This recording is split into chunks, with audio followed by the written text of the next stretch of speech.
पूरी दुनिया को खबर हो चुकी है कि पाकिस्तान के अंदर ही पहलगाम में हुए आतंकी हमले की साजिश रची गई थी और अब इस साजिश से जुड़े कई और सनसनीखेज खुलासे हो रहे हैं। जौनपुर की मॉडल एकता तिवारी के एक खुलासे से जाहिर हो रहा है कि किस तरह आतंकियों ने इस हमले को धर्म के नजरिए से अंजाम दिया है।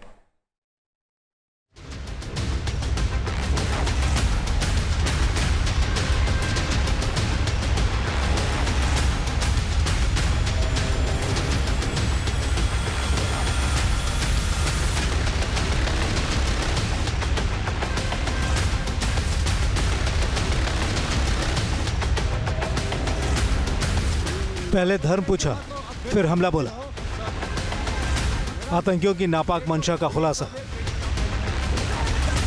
पहलगाम में आतंकियों ने बेगुनाहों को खूनी शिकार बनाने की पूरी प्लानिंग पहले से कर रखी थी। यह हमला ना तो अचानक हुआ और न ही इसे किसी नेक्सस के बगैर अंजाम दिया गया।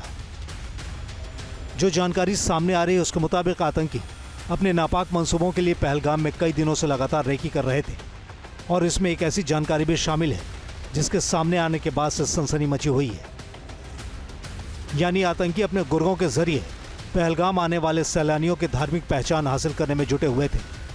इस हमले में बचे कई लोगों ने बताया था कि आतंकी धर्म पूछकर वहां मौजूद सैलानियों को गोली मार रहे थे।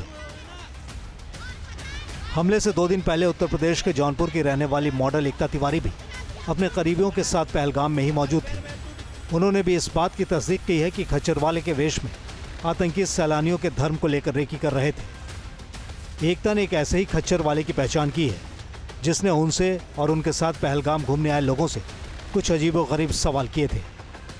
एक खच्चर वाले ने एकता से पूछा था कि वो और उनके साथ रहने वाले लोग किस धर्म के हैं, क्या वे लोग मस्जिद जाते हैं। खच्चर वाले ने एकता से ये भी पूछा था कि क्या वो कुरान पढ़ती हैं और क्या कभी अजमेर शरीफ गई हैं। मैं बेसिकली जयपुर राजस्थान से हूँ, तो मैंने वहाँ का एड्रेस दिया तो वो लोग बोलते हैं कि राजस्थान में तो अजमेर है, अजमेर दरगाह कभी गए हो? तो मैंने बोला नहीं, मैं नहीं गई हूँ कभी। फिर बोले आप कहाँ से आए हो? आप वहीं से आए हो राजस्थान से? मैंने कहा नहीं, मैं राजस्थान से नहीं आई हूँ, मैं काशी विश्वनाथ से आई हूँ, बाबा की नगरी से। तो वो लोग हमसे बोलते हैं कि आप कभी कुरान पढ़ी हो? मैं नहीं। तो फिर बोले आप कितने लोग आए हो? हमने बोला कि 20 लोग आए, क्योंकि हम तो उनकी मेंटलिटी जान नहीं रहे थे, नॉर्मल बात कर रहे थे। तो हम बोले कि हम लोग 20 लोग आए। बोले कौन कौन है आपके साथ? मैंने ऐसे बोल दिया आगे और पीछे वाले, कोई मैंने ऐसे नहीं बताया था। तो फिर बोले अच्छा उनमें हिंदू आए हो कि कोई और? मैंने कहा नहीं, हम 3 लोग हिंदू आए, बाकी के सब लोग मुस्लिम आए हम लोगों के साथ में, क्योंकि वहाँ पे ज्यादातर मैं देख रही थी सब मुस्लिम थे, तो मुझे लगा कि ऐसे बोलना सही रहेगा।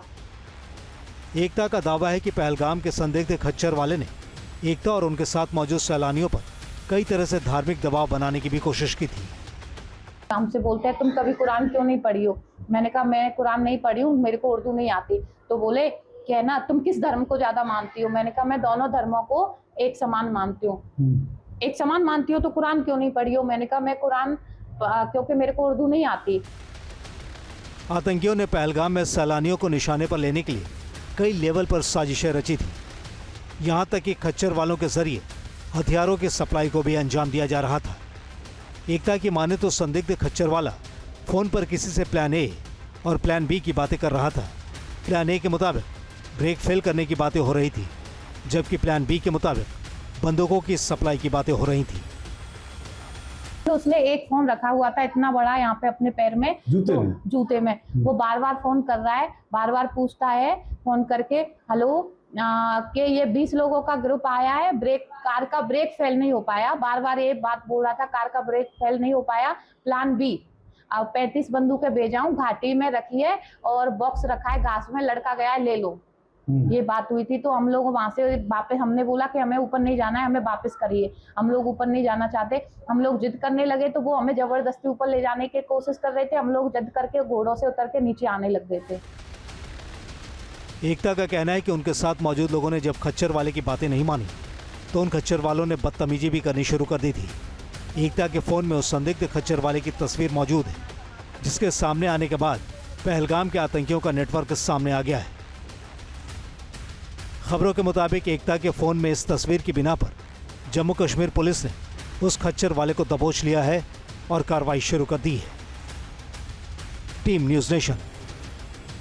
न्यूज़ नेशन अब व्हाट्सएप पर खबरों की ताजा अपडेट के लिए न्यूज नेशन के इस QR कोड को स्कैन करें